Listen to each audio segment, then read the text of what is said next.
Hello everyone, मेरा नाम लक्ष्य है और मैंने नीट 24 में 675 मार्क्स हासिल किया है। मोर इंटरेस्टिंगली मेरे नीट 23 में मात्र 434 मार्क्स थे। तो मैंने एक साल में करीब 250 नंबर का जंप मारा है और मैं अपने चैनल पे यही चीज़ें शेयर करते रहता हूँ कि मेरी क्या गलतियाँ थी जिसके कारण से मेरे 23 में मात्र 434 मार्क्स रह गए थे और क्या क्या चीज़ें मैंने अपने आप में चेंज किया जिसके कारण से 675 रहे हैं। ये चैनल और प्रैक्टिकल इसलिए भी हो जाता है क्योंकि मैं दोनों रह चुका हूँ। मैं एक साल फेलियर भी रह चुका हूँ नीट 23 में और मैंने एक साल अपना नीट क्रैक भी किया है, दैट इज़ नीट 24 में। तो आज के इस वीडियो में हम लोग बात करने वाले हैं शॉर्ट नोट्स के बारे में। और आई गेस अगर आप मुझसे एक एडवाइस मांगोगे कि कैसे आप अपनी फिजिक्स और केमिस्ट्री को स्ट्रॉन्ग कर सकते हो, my one word answer will be short notes. मैंने नीट 24 में फ़िज़िक्स में 170 मार्क्स हासिल किए हैं और केमिस्ट्री में 175 मार्क्स हासिल किए हैं आउट ऑफ 180, जबकि last year it was only 64 marks in chemistry and only 84 marks in physics. तो आप देख सकते हो कि मैं कोई जन्म लेते ही बहुत स्ट्रांग नहीं था फिजिक्स केमिस्ट्री में। बहुत लोग होते हैं जो कि ब्रिलियंट होते हैं, शुरू से ही फिजिक्स केमिस्ट्री में बहुत अच्छे होते हैं, मैं नहीं था। So what actually change? तो यार देखो, मैंने ना अपना पूरा फोकस अपने लॉन्ग नोट से हटा के अपने शॉर्ट नोट्स पे कर लिया। और अगर आप इमेजिन करो कि किसी के 170 मार्क्स फिजिक्स में आ रहे हैं, 175 मार्क्स केमिस्ट्री में आ रहे हैं, तो मैं समझ सकता हूँ, आप इमेजिन करते होगे कि वो बंदा बहुत सारे मटेरियल सॉल्व करता है, बहुत सारी थ्योरी बुक्स पढ़ता होगा and all of that. But मैंने अपने बहुत पहले वीडियो में कहा था कि जितना कम पढ़ोगे उतना बढ़िया है, जितना कम पढ़ोगे उतना बढ़िया रैंक आएगा। देखो यार, this is the amount of theory that I have ever read. मैंने पूरे साल अपने लॉन्ग नोट सिर्फ एक बार पढ़े और बार बार अपने सिर्फ इन शॉर्ट नोट्स को पढ़ा है। मैं लॉन्ग नोट्स सिर्फ उसी दिन पढ़ा जिस दिन क्लास से पढ़ के आया। आप जब क्लास से आते हो तो आप चीज़ों को रिवाइज करते हो। That was the only time I read my long notes. Otherwise मैंने पूरे साल सिर्फ अपने शॉर्ट नोट्स पढ़े हैं। आज के इस वीडियो में मैं आपको सिखाने वाला हूँ कि ऐसे शॉर्ट नोट्स कैसे बनाएं। I want to repeat this line कि ना नीट 24 में एक भी क्वेश्चन इन शॉर्ट नोट से बाहर आया था और ना नीट 25, नीट 26, नीट 27, जब तक नीट सेम सिलेबस पे हो रहा है, इस शॉर्ट नोट से बाहर एक भी और सवाल नहीं आने वाला है एंड आपके शॉर्ट नोट्स भी इतने एफिशिएंट होने वाले हैं। दोस्तों, इस वीडियो को स्टार्ट करने से पहले मैं आपको एक टेस्ट सीरीज़ की जानकारी देना चाहता हूं। अगर आपने अभी तक कोई टेस्ट सीरीज़ में इनरोल नहीं किया है तो नीट प्रेप का 25 के लिए, नीट 25 के लिए टेस्ट सीरीज़ लॉन्च हो चुका है, जिसमें इन टोटल 54 टेस्ट है अगर आप ऑनलाइन ऑफलाइन दोनों लेना चाहो। लेकिन अगर आप सिर्फ ऑफलाइन क्लास टेस्ट सीरीज़ लेना चाहते हो तो वो भी ऑप्शन अवेलेबल है, जहाँ पे 27 टेस्ट आपको मिलते हैं।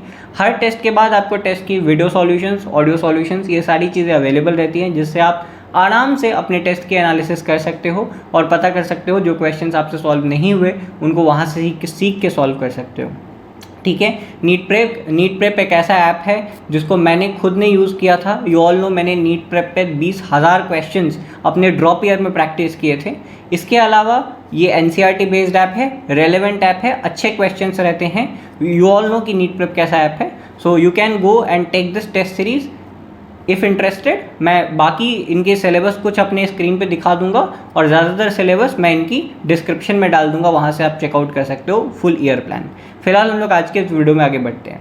देखो, सबसे पहले तो मैं आपको ये क्लियर कर दूं कि मैंने physics, physical chemistry, organic chemistry के लिए शॉर्ट नोट्स बनाए थे।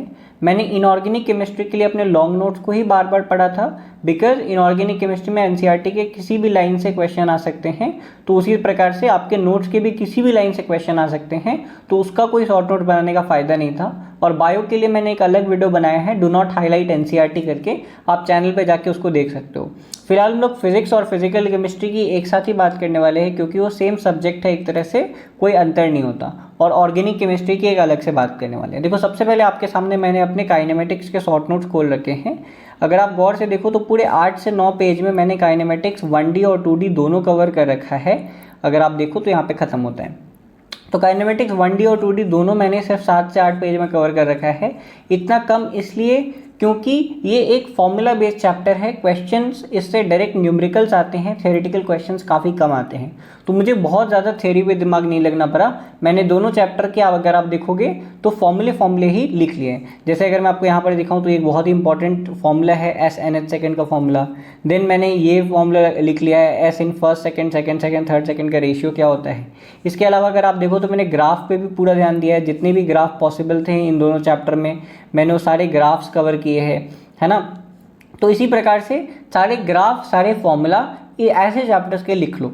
तो जो चैप्टर्स आपको भी समझ में आ जाता है कि भैया ये चैप्टर तो न्यूमेरिकल बेस्ड है, जैसे कि मैं कहूँ तो पूरी की पूरी मैकेनिक्स, एसएचएम, वेव्स, ये सारे न्यूमेरिकल चैप्टर्स में मैं कंसिडर करूंगा। हालांकि एसएचएम और वेव से थ्योरेटिकल क्वेश्चन भी बन सकते हैं, पर ज़्यादातर न्यूमेरिकल क्वेश्चंस बनते हैं। बट कुछ चैप्टर जैसे कि इलेक्ट्रोस्टैटिक्स, उनके लिए फिर अलग अप्रोच होगा, जो हम लोग अभी बात करने वाले हैं। तो गाइस यहाँ पे मैंने इलेक्ट्रोस्टैटिक्स के भी शॉर्ट नोट्स आपके सामने खोल लिए हैं। ये इलेक्ट्रोस्टैटिक्स में भी दोनों चैप्टर जो 12th क्लास के पहले 2 चैप्टर है, electric charges and field and दूसरा इलेक्ट्रिक पोटेंशियल वाला चैप्टर, ये दोनों चैप्टर साथ में है, but it has 18 pages in total. 2 reason हैं। पहला रीज़न ये है कि ऑफकोर्स से बात है, ये चैप्टर बहुत लंबा है। दूसरा रीज़न ये है कि चैप्टर बहुत थ्योरेटिकल है। मैंने आपको अपने काइनेमेटिक्स के शॉर्ट नोट्स दिखाए थे, वहाँ पर मैंने 7 से 8 पेज में पूरा चैप्टर कवर कर दिया था, दोनों चैप्टर, और मैंने सिर्फ फॉर्मूले और ग्राफ्स वहाँ पे बनाए थे। पर अगर आप मेरे इलेक्ट्रोस्टैटिक्स के शॉर्ट नोट देखोगे तो यहाँ पर मैंने काफ़ी ज़्यादा थ्योरी इंक्लूड की है, क्योंकि ऐसे चैप्टर से थ्योरेटिकल क्वेश्चन पूछने की चांसेस भी काफ़ी ज़्यादा है। जैसे कि अगर आप देखो तो मैंने चार्ज की सारी प्रॉपर्टी यहाँ पर अपने शॉर्ट नोट्स में भी लिख रखी है कि भाई charge is discrete, charge is scalar, charge is transferable, charge अगर आप देखो तो charge is conserved, invariant, additive, ये सारी चीज़ें मैंने अपने यहाँ पर लिख लिया, क्योंकि कई बार नीट में स्टेटमेंट बेस्ड क्वेश्चन आ जाएगा कि क्या चार्ज एडिटिव है, येस और नो, एंड वो हमें लिखना होगा। तो ऐसे चीज़ें भी मैंने अपने यहाँ पर इंक्लूड किया है। इसके अलावा देखो यहाँ पर मेथड्स ऑफ चार्जिंग, ये भी एक थ्योरेटिकल पॉइंट है। तो इन शॉर्ट मेरा कहना ये है कि फिजिक्स जैसे चैप्टर में 2 तरीके के चैप्टर आपके बन जाएंगे। एक होंगे न्यूमेरिकल बेस्ड चैप्टर और एक होंगे आपके थ्योरेटिकल बेस्ड चैप्टर। जो न्यूमेरिकल बेस्ड चैप्टर हैं वहाँ पर आपको सिर्फ फॉर्मूले और ग्राफ लिख लेने हैं, और जो थ्योरेटिकल बेस्ड चैप्टर है वहाँ पे आपको थियरीज भी छोटे छोटे फॉर्म में लिख लेनी है। अगर आप गौर से देखो तो मैंने थियरीज को भी फ्लो चार्ट के फॉर्म में, ग्राफ के फॉर्म में बनाने की कोशिश की। अगर आप देखो तो मेथड ऑफ चार्जिंग को मैंने 3 ब्रांच में डिवाइड कर दिया, फ्रिक्शन, कंडक्शन, इंडक्शन, इस तरह से मैंने डिवाइड करके बनाया ताकि कम स्पेस ले, बट मैंने सारी थियरी को भी इंक्लूड किया है। तो फिजिक्स में आपको समझना पड़ेगा कि कौन सा चैप्टर न्यूमेरिकल चैप्टर है, कौन सा चैप्टर ऐसे हैं जिनसे थ्योरेटिकल क्वेश्चंस भी पूछे जा सकते हैं। दूसरी बात अगर मैं आपको बताऊं तो मैंने बहुत बेसिक चीज़ें भी अपने शॉर्ट नोट्स में लिख रखी है, जो कि इतने बेसिक है कि शायद आपको हमेशा मुंह पे याद होगा, और बहुत लॉजिकल बातें हैं, बट फिर भी मैंने अपने शॉर्ट नोट्स में लिख रखा है। जैसे कि मैंने लिखा है कि इसकी चार्ज जो है that is caused due to the electron की डेफिशिएंसी और एक्सेसनेस।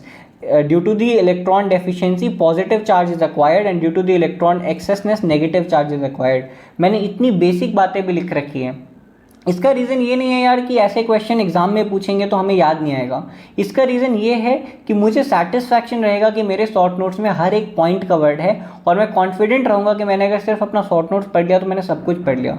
तो मैं तो ये कहता हूँ कि जो भी ऐसी थियरीज़ हैं जो आपको लगता है कि आप शायद कभी भूल भी नहीं सकते, आप वैसे भी एक आध थियरी अगर लिख भी लो तो कोई लॉस नहीं है, बट ओवरऑल आपको अपने शॉर्ट नोट से ये ज़रूर लगना चाहिए कि भाई अगर मैंने ये पढ़ लिया तो इसके बाहर क्वेश्चन अब नहीं आएगा। तो ये हुआ फिजिक्स के लिए। बाकी मैंने आपके रेफरेंस के लिए अपनी फिजिक्स की ये 2 चैप्टर्स, इसके अलावा करंट इलेक्ट्रिसिटी, ये शॉर्ट नोट्स अपने टेलीग्राम चैनल पे शेयर किया है। इसके अलावा ऑर्गेनिक केमिस्ट्री की भी मैंने आपको 2 चैप्टर, एक जो थ्योरेटिकल चैप्टर है और दूसरा जो रिएक्शन बेस्ड चैप्टर है, इन दोनों चैप्टर की शॉर्ट नोट्स अपने टेलीग्राम पे शेयर किया है। तो आप वहाँ जाके डिटेल में उनको स्टडी करो और उसके बाद अपने शॉर्ट नोट्स बनाओ। तो यहाँ पर मैंने अपने GOC 1 के शॉर्ट नोट्स अपने सामने खोल लिए हैं, और अगर आप देखो तो GOC 1 जो एलन में पढ़ाते हैं वहाँ पे reaction, intermediate, carbocation, कार्बोएनायन, carbon free radical, ये सारी चीज़ें इस चैप्टर में कवर होती हैं। तो मोर और less it's a theoretical chapter. अगर मैं आपको थोड़ा नीचे जाके दिखाऊँ तो यहाँ पर आप देख सकते हो कार्बोकैटायन के बारे में बेसिक बातें, कार्बोनायन उसके बारे में बेसिक बातें, और कार्बन फ्री रेडिकल उनके बारे में बेसिक बातें यहाँ पर सब लिखी हुई है। तो थियोरेटिकल चैप्टर कैसे करते हैं मैंने इस चैप्टर के थ्रू आपको समझाया है, इसमें आप देख लो। ज़्यादातर आप देखोगे कि मैंने कोशिश की है कि मैं डायग्राम वैग्राम के फॉर्म में चीज़ों को लिखने की कोशिश करूँ। जैसे कि यहाँ पे मैंने जो सिग्मा बॉन्ड के कॉरस्पॉन्डिंग ऑपरेट होते हैं, जो पाई बॉन्ड के कॉरस्पॉन्डिंग ऑपरेट होते हैं, उन सारे इफेक्ट्स को किस तरह से एक डायग्राम बेस्ड ऑर्डर में लिखा है। इसके अलावा आप एक और चीज़ नोटिस करोगे कि मैंने सिर्फ 1 या 2 पेन को यूज़ किया था, बहुत ज़्यादा सजाने की ज़रूरत नहीं है। अच्छे से लिखो, पर कहीं पर भी आपको अलग अलग रंग से सजा के लिखने की ज़रूरत नहीं है। दैट इज़ मोर और लेस अ टाइम वेस्ट। तो ये रहा एक diagram, I can say conceptual chapter. किस तरह से आप कॉन्सेप्चुअल चैप्टर करते हो ये भी टेलीग्राम पे डाला है, आप वहाँ जाके देख सकते हो। और फाइनली जो रिएक्शन बेस्ड चैप्टर है उसमें कुछ नहीं करना, सारे रिएक्शंस बस लिख लो। जैसे कि फॉर एग्जांपल मैं आपको नाइट्रोजन बेस्ड कंपाउंड वाला चैप्टर दिखाता हूँ, बढ़ाते हैं। यहाँ पर आप देख सकते हो कि कैसे मैंने सारे रिएक्शंस लिख लिए। ये देखो, ये एक रिएक्शन, ये एक रिएक्शन, ये एक रिएक्शन, सारी रिएक्शंस ही है। मैंने पहला लाइन भी रिएक्शन से ही स्टार्ट किया यहाँ पे। तो अगर आप देखो तो एक आपको चैप्टर जो कॉन्सेप्चुअल हैं उनमें तो आपको सारे कॉन्सेप्ट्स लिखने हैं, कोशिश करना है कि फ्लो चार्ट्स और डायग्राम के फॉर्म में लिखो, टेबल्स के फॉर्म में लिखो, और बाकी जो रिएक्शन बेस्ड चैप्टर है उसमें सिर्फ आपको सारे रिएक्शंस बार बार करके लिखने हैं। मुझे याद है इनमें से कोई एक रिएक्शन डायरेक्ट एग्जाम में आया था इस साल, जो मुझे याद नहीं था कि कौन सा रिएक्शन है, बट मुझे याद था कि करना क्या है, बिकॉज मैंने अपने शॉर्ट नोट्स बार बार पढ़े थे। तो ये सारे शॉर्ट नोट्स मेरे टेलीग्राम चैनल पे अपलोडेड है, आप जाओ उनको स्टडी करो, उसके बेसिस पे बनाओ और फॉर रेफरेंस इनको यूज़ करो। बट दूसरे के शॉर्ट नोट्स आपके किसी काम के नहीं है, आपको खुद के शॉर्ट नोट्स खुद बनाने हैं। I will see you in some next video, will talk about some other practical issue regarding NEET preparation, और मिलते हैं फिर अगले वीडियो में। पढ़ाई स्टार्ट कर दो। अगर आप 25-26 एस्पिरेंट हो तो इन सब चीज़ों में उलझो मत, ये सारी चीज़ें होती रहेगी, आपका टाइम वापस नहीं आएगा। I will see you in the next video, bye.